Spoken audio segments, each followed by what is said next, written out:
देखिए, अगर किसी भी देश को अपना ग्रोथ डेवलपमेंट करना हो, किसी भी देश को अपना ग्रोथ या फिर डेवलपमेंट करना हो, तो सबसे पहले कंडीशन ये होती है कि उसका एजुकेशन सिस्टम, वो ऐसे इकोनॉमिक एक्टिविटी बहुत ही अच्छा होना चाहिए, है ना। तो ऐसे भारत का साथ भी हो रहा है। भारत एक डेवलपिंग कंट्री है, पर कहीं ना कहीं डेवलपिंग कंट्री के है तो, बट कहीं ना कहीं इसका एजुकेशन सिस्टम अभी क्या था, बहुत पीछे है। कहीं ना कहीं आपको भी लग रहा होगा कि हमारा एजुकेशन सिस्टम अभी तक अपना बेस्ट नहीं बन पाया। क्यों? क्योंकि अभी तक हम वही फॉलो कर रहे हैं जो कई सालों से चलता आ रहा था, और इसमें बहुत बड़े चेंजेस की अभी ज़रूरत थी। तो अभी अभी कुछ दिन पहले ही गवर्नमेंट ने, सरकार ने बहुत ही अच्छा बड़ा कदम उठाया, किसको लेकर? एजुकेशन को लेकर। उन्होंने एजुकेशन सिस्टम में बहुत ही ज़्यादा चेंजेस किए हैं, जो चेंजेस बहुत ज़रूरी थे एक नए एजुकेशन सिस्टम के लिए, और भारत को कहने की एक नया दिशा दिखाने के लिए। तो क्या क्या चेंजेस थे वो आज हम डिस्कस करेंगे। ये वीडियो मेरे द्वारा लाई गई है and I am Nirmal. Okay, तो देखिए, एजुकेशन सिस्टम जो अभी चेंज हो रहा है, तो कहीं ना कहीं अभी नहीं हो रहा, वो पहले भी कोशिश की गई थी, है ना। आज़ादी के बाद से लगातार कोशिश की जा रही थी, कहीं ना कहीं हम चेंजेस करते रहे। तो पहले चेंजेस लाया गया था 1968 में, इंदिरा गांधी सरकार द्वारा, है ना। इंदिरा गांधी सरकार द्वारा लाया गया था। फिर 1986 में राजीव गांधी सरकार द्वारा लाया गया था। उन्होंने क्या करा था, माइनॉरिटीज़ जो थी उस समय, उनको एजुकेशन सिस्टम में प्लेस स्थान देने के लिए क्या लाया गया, पॉलिसी लाई गई थी। फिर नरसिम्हा सरकार द्वारा लाई गई। उन्होंने बहुत सारे entrance examination, professional examination, technical program लाया गया उनके द्वारा।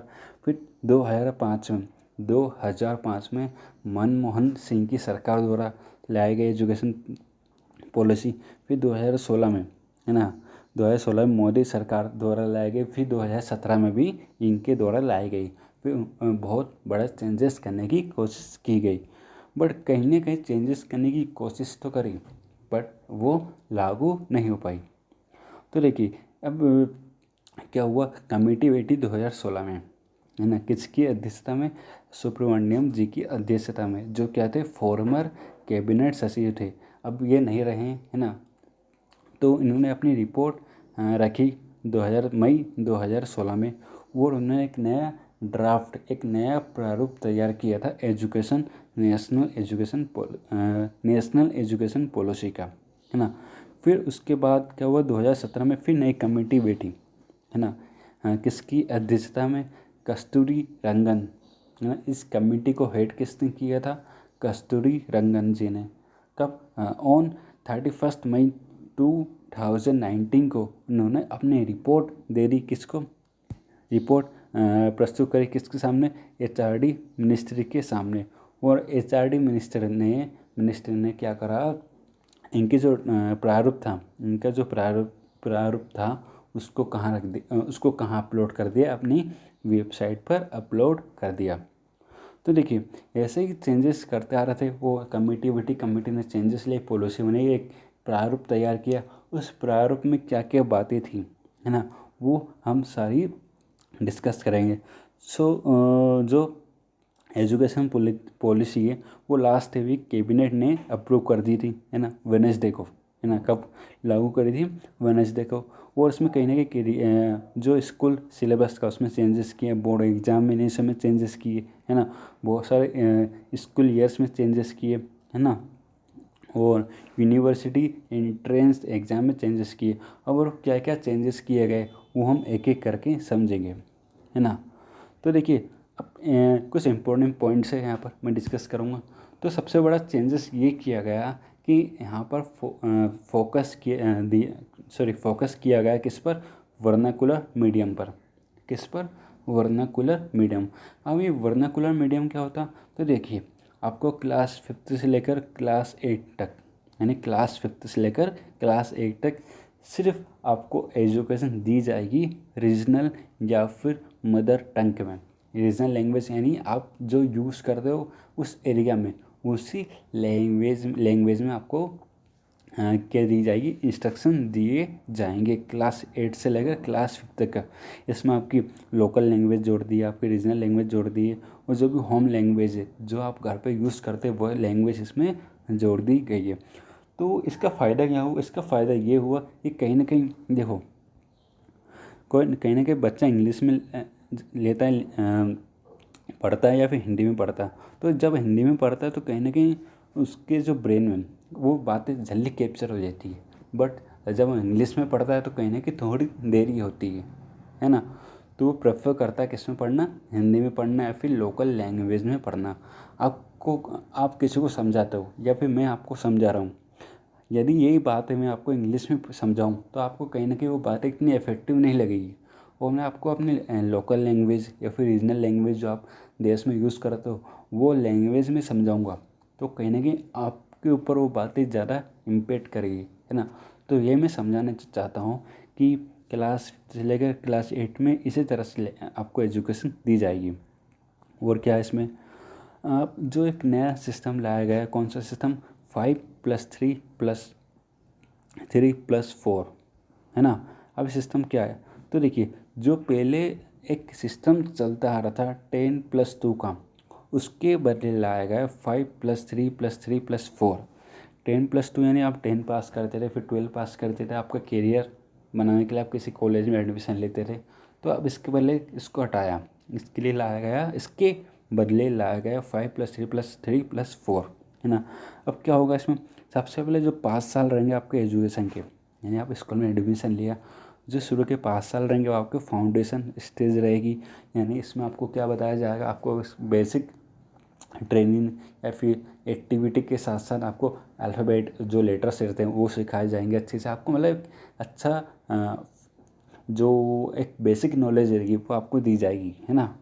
फिर आपको क्या, फिर उसके बाद 3 साल रहेंगे क्लास 3 से लेकर क्लास 5 तक, है ना। फिर आपका प्रिपरेटरी एजुकेशन स्टेज रहेगी क्लास 6 से लेकर क्लास 8 तक। फिर 4 साल की सेकेंडरी एजुकेशन रहेगी, है ना। तो देखिए अच्छे से वो डिटेल में समझिए। पहले यहाँ पर आपकी फाउंडेशन स्टेज है, फाउंडेशन स्टेज ना, यहाँ पर आपको क्या है, यहाँ पर आपकी एज क्या रहती है, लगभग एज रहती है आपकी 6 से लेकर 8 साल, यानी 3 से लेकर 8 साल समझता हूँ मैं। उसमें आपकी 5 साल की एजुकेशन रहेगी, बेसिक नॉलेज फाउंडेशन स्टेज रहेगा। 3 साल से लेकर 8 साल तक आपको सिर्फ क्या बताया जाएगा, आपको कुछ अच्छी ट्रेनिंग दी जाएगी, multi level play activities based training दी जाएगी। फिर आपकी आएगी प्रिपरेटरी स्टेज, है ना। आपको प्ले स्कूल्स, है ना, sorry play discoveries, interactive classroom रहेंगे उसमें आपके, है ना। फिर आपके आगे मिडिल स्टेज, है ना, एक्सपेरिमेंटल लर्निंग होगी इसमें आपकी। फिर आपकी आगे 4th स्टेज यानी सेकेंडरी स्टेज, है ना। ये एज कहाँ से कहाँ तक रहती है आपकी, सेकेंडरी स्टेज वाली एज 14 से लेकर 18 तक, है ना। इसमें आपका मल्टी डिसिप्लिनरी स्टडी होगी, है ना। ग्रेटर क्रिटिकल थिंकिंग बढ़ाई जाएगी आपकी, है ना। स्टूडेंट की चॉइस रहेगी वो किस सब्जेक्ट को चूज़ करें, है ना, वो भी आपका इसमें ऐड कर दिया गया है। और सब्जेक्ट में बहुत बड़ा चेंजेस किया गया है, वो मैं आगे आपको बताऊंगा। तो देखिए जो शुरू की एजुकेशन रहेगी किसमें, आपकी फाउंडेशन स्टेज में, उसमें उस एज में आपको किस पर फोकस दिया जाएगा वो समझो पहले। सबसे पहले आपकी जो क्यूरियोसिटी डेवलप की जाएगी, लॉजिकल थिंकिंग बढ़ाई जाएगी, है ना। आर्ट एंड क्राफ्ट म्यूजिक में आपको अच्छे से डेवलप किया जाएगा। कैसा रिलेशन होना चाहिए नेचर के साथ वो बताया जाएगा, है ना। कलर शेप अल्फ़ाबेट नंबर सिखाए जाएंगे, टीम वर्क बताया जाएगा, है ना। एथिक्स से बताई जाएगी, सेल्फ आइडेंटिटी यानी खुद को आप कैसे सामने वाले, सॉरी आप खुद को कैसे प्रेजेंट करोगे सबके सामने वो आपको बताया जाएगा, है ना। एडवोकेट्स बिहेवियर इमोशनल डेवलपमेंट जो बहुत ही ज़रूरी है एक बच्चे में होना वो भी यहाँ पर आपको बताया जाएगा। ये सब उसमें चेंजेस लाए गए हैं, है ना। ये सब किस में होगा, आपके सिर्फ फाउंडेशन स्टेज में ही रहेगा, किस में, फाउंडेशन स्टेज में। अब सेकंड यहाँ पर बहुत बड़ा चेंजेस किया गया कि अब कोई रिकेट सेपरेशन नहीं रहेगा किसके बीच, आर्ट्स साइंस और कॉमर्स के बीच। इसमें क्या होता था, मान लो आपने 10th पास करी 10th पास, ना 10 पास करने के बाद आपके पास 3 ऑप्शन रहते हैं। तो 11th में जाओगे तो आपके सामने 3 ऑप्शन रहते हैं, आर्ट्स लेना है आपको, साइंस लेना है या फिर कॉमर्स लेना है। तो पहले क्या होता था, आपने आर्ट्स से ले लिया तो आप दूसरे सब्जेक्ट में नहीं जा सकते थे, है ना, दूसरी स्ट्रीम में नहीं जा सकते थे। आपने यदि कॉमर्स ले लिया तो आप साइंस के सब्जेक्ट नहीं पढ़ सकते थे, है ना। यदि आपने साइंस ले ली तो आप कॉमर्स या फिर आर्ट्स के सब्जेक्ट नहीं पढ़ सकते थे। तो अब ऐसा कुछ नहीं रहेगा। हाँ, अब क्या कर सकता हूँ, मान लो आपने एक कॉमर्स का सब्जेक्ट लिया, मान लो कोई इकोनॉमिक, तो आप फिजिक्स पढ़ सकते हो साथ में। साइंस में आपको इकोनॉमिक पढ़ना तो इकोनॉमिक ले सकते हो, या फिर किसी आर्ट के सब्जेक्ट को उठा सकते हो। तो इसमें आप क्या कर दिया, ये जो रिगिड सेपरेशन था वो आप हटा दिया। मतलब आप जो चाहे, जो सब्जेक्ट आपको इंटरेस्ट लगता है वो आप ले सकते हो, है ना। किसी भी प्रकार का कोई आपको ऐसा कोई बाउंडेशन नहीं रहेगी कि आपने कॉमर्स लिया तो कॉमर्स ही पढ़ोगे, फिजिक्स साइंस या फिर साइंस लिया तो साइंस ही पढ़ोगे, है ना। ऐसा आप कुछ नहीं है। तो आगे देखते हैं। अब जो एग्जामिनेशन बोर्ड पैटर्न था वो अब इसमें चेंजेस किए गए। पहले क्या था, 10th 12 के एग्ज़ाम आते थे, बड़ी टेंशन होती है अरे 10th के एग्ज़ाम, 12 के एग्ज़ाम है, परसेंटेज अच्छे नहीं मिले तो कॉलेज में एडमिशन नहीं मिलेगा, कॉलेज में एडमिशन नहीं मिला तो अच्छा करियर नहीं बनेगा। तो ऐसे बहुत सारी क्या आती रही, बातें आती रही। तो कहीं ना कहीं टेंस हो जाता है बच्चे के माइंड में क्या आती थी, टेंशन आ जाती थी। वो सब क्या करता, 10th या 12 को पास करने के लिए रट्टा मारता। अब रट्टा मारेगा तो कोई कॉन्सेप्चुअल उसके अंदर आएगी क्या, बात नहीं। वो कुछ कॉन्सेप्ट सीख नहीं पाएगा, यानी कुछ प्रैक्टिकल नॉलेज ले ही नहीं पाएगा। वो क्या करेगा, सिर्फ रट्टा मार के पास होना है। वो चलता रहा था। कहीं ना कहीं सिलेबस में भी देखा होगा आपने, 10th 12 का सिलेबस बदले जमाना हो गया, यानी कोई चेंजेस नहीं है। अब वो बहुत सारी बुक्स आती है मार्केट में, लाइक 2020 या फिर कुछ गाइड वगैरह आ जाती है, उसको पढ़ लो आप पास हो जाओगे। तो ये सब चेंजेस करना बहुत ज़रूरी था। तो देखिए, अब क्या इसमें फोकस, सॉरी हाँ, फोकस दिया जाएगा इस पर। अब इसमें फोकस दिया जाएगा आपको लर्निंग पर। अब वो रट्टा मारने वाला सिस्टम नहीं रहेगा, है ना। अब नेशनल एजुकेशन पॉलिसी के अनुसार आपके यदि आपको स्कूल ईयर में आप 2 बार एग्जामिनेशन बोर्ड दे सकते हो, यानी बोर्ड एग्जामिनेशन दे सकते हो। एक तब, एक जब आपका मेन एग्ज़ाम हो रहा है और आप खुद को सुधारने के लिए भी एग्जामिनेशन दे सकते हो, यानी आपको यहाँ पर 2 बार चांसेस मिलेंगे पूरे स्कूलिंग ईयर में, है ना। तो ठीक है, आगे देखते हैं। अब यहाँ पर क्या होता है, पहले आपको कॉलेज में एडमिशन लेना पड़ता है ना। 12th पास करी, आपको कॉलेज में एडमिशन लेना है तो बहुत सारे टेस्ट होते हैं, कि हर एक कॉलेज में अपना अपना एक टेस्ट होता था, है ना, उनको एडमिशन, वहाँ पर एडमिशन लेने के लिए। तो अब क्या होगा, ऐसा कुछ नहीं है। अब द नेशनल टेस्टिंग एजेंसी आएगी, वो क्या लेगी, सभी यूनिवर्सिटी के लिए एक कॉमन एंट्रेंस एग्ज़ाम लेगी, है ना। किसी भी स्टेट में आपको जाना है, कोई सा भी कैरियर आपको चूज़ करना है तो सबके लिए एक ही कॉमन टेस्ट रहेगा। बट इसमें क्या, जो मेडिकल फील्ड को यहाँ पर, मेडिकल और लॉ, है ना, जो फील्ड है उनको यहाँ पर थोड़ा सा इससे अलग रखा गया है ना। और जो एंट्रेंस एग्ज़ाम होंगे वो साल में 2 बार होंगे, किसके लिए, यूनिवर्सिटी एडमिशन के लिए। अब देखिए पहले क्या होता था, अपने को डिग्री छोड़, मानो 3 साल का आप कोई बैचलर कोर्स कर रहे हो, 4 साल की इंजीनियरिंग कर रहे हो, यदि आपने 1 साल में छोड़ दी तो आपको वो फिर इंजीनियरिंग नहीं कहलाएगी। अब 4 साल कंप्लीट करोगे तभी आपको क्या मिलती है, यहाँ पर डिग्री मिलेगी, है ना। क्या मिलेगी, डिग्री मिलेगी। अब ऐसा सिस्टम नहीं है। क्या होता है, मान लो 4 साल आपके किसी भी बैचलर डिग्री के 3 या 4 साल होते हैं।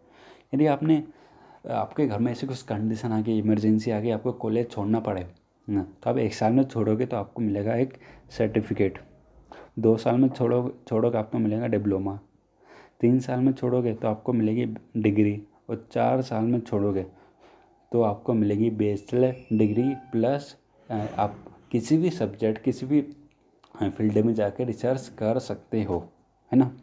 देखिए 3 साल आपने करी तो बैचलर डिग्री तो आपको मिलेगी। फिर जो 1 साल रहेगा, 3 के बाद 14 साल तक जो रहेगा, उसमें आप किसी भी सब्जेक्ट के ऊपर रिसर्च कर सकते हो, किसी फील्ड में जाके रिसर्च कर सकते हो। अब ऐसा नहीं है कि आपको 4 साल ही पूरे पढ़ने पड़ेंगे। आपने 1 साल में भी कॉलेज छोड़ा, है ना, तो आपको फिर भी क्या मिलेगा, एक सर्टिफिकेट मिलेगा, है ना। तो ठीक है, अब क्या किया गया यहाँ पर इम्पोर्टेंस दी गई किसको, संस्कृत को। ठीक है, हम क्या समझते हैं संस्कृत ऐसा सब्जेक्ट है उसको रट्टा मान लिया और पास हो गए, बस उसमें हमारी जो फॉर्मेलिटीज रहती थी उसको उसमें पास होने की रहती थी। अब क्या हो गया, जो नई एजुकेशन पॉलिसी लाई गई उसमें संस्कृत सब्जेक्ट पर भी फोकस दिया गया, है ना। और कहीं ना कहीं सारे स्कूल और हायर एजुकेशन में संस्कृत को भी अच्छा इम्पोर्टेंस देनी होगी। वो क्या इसमें कहा गया कि इसमें हमारी नई एजुकेशन पॉलिसी में। और क्या है, एक नया स्टेप लिए गए किसके लिए, डिजिटल और ऑनलाइन लर्निंग के लिए। अभी आपको कोरोना चल रहा है तो कहीं ना कहीं सभी की पढ़ाई क्या हो रही है, प्रभावित हो रही है। तो इससे थोड़ा सा बचने के लिए कि किसी का पढ़ाई का नुकसान ना हो, तो उससे बचने के लिए एक नया स्टेप लेने की ज़रूरत थी। तो अब इस नई एजुकेशन पॉलिसी में ये स्टेप भी ली गई किसके लिए, डिजिटल और ऑनलाइन लर्निंग के लिए। और अब जो पूरी कंट्री में जितनी भी top rank 100 top rank universities रहेगी, वो क्या करेगी, अपना कैंपस बनाएगी किसमें, इंडिया में। यानी अपना कैंपस लेके जाएगी कहाँ पर, हर एक कॉलेजेस में, है ना। अब वो कैंपस क्या करेगी, यानी कि आपको जॉब प्रोवाइड कर सकती है या फिर आपको ये रिसर्च के लिए बुला सकती है। तो इससे बहुत ज़्यादा फ़ायदा मिलेगा। अब ये जितने भी कैंपस लगाएगी सारी ग्लोबल यूनिवर्सिटीज़, वो किसके अकॉर्डिंग लगाएगी, जो भी पॉलिसी में जो भी हमारी नई पॉलिसी में जो भी लिखा हुआ वो बातें उसको ध्यान में रखते हुए अपने कैंपस लगाएगी, है ना। और अब क्या होगा, अब मान लो सेकेंडरी एजुकेशन अब जब लोग हैं यानी 12th में जब आप आओगे तो आपको 10 दिन यानी 10 डेज ऐसे दी जाएंगी जहाँ पर आपको बैग ले जाने की ज़रूरत नहीं है, मात्र 10 डेज। इसमें आपको क्या दी जाएगी, इसमें आपको वोकेशनल स्किल्स एजुकेशन दी जाएगी। ये क्या होती है, मान लो आप देख क्या होता था पहले 12th में आपको सिर्फ क्या पूरे साल स्कूल गए वो कुछ सीखे नहीं, है ना। क्या होता था पहले, पूरे साल स्कूल जाते थे और कुछ अच्छा नहीं मिलता था। अब क्या होगा, यहाँ पर आपको 10 दिन 10 डेज के दी जाएगी, वोकेशनल स्किल्स दी जाएगी जिसमें आपको कोई कारपेंटर, गार्डनर और जो भी मान लो कोई भी अदर फील्ड से जुड़ा हो जो प्रैक्टिकली अपने फील्ड को आगे बढ़ाता है, वो भी आपको क्या देंगे, यहाँ पर नॉलेज देंगे। यानी 10 डेज आपको यही सिखाया जाएगा। तो कहीं ना कहीं ये बहुत ही अच्छा चेंजेस है। कहीं ना कहीं 12 के बाद आप कुछ ना कुछ अपना अच्छा भाई मार्केट खड़ा कर सकते हो, ये भी आपको सिखाया जाएगा।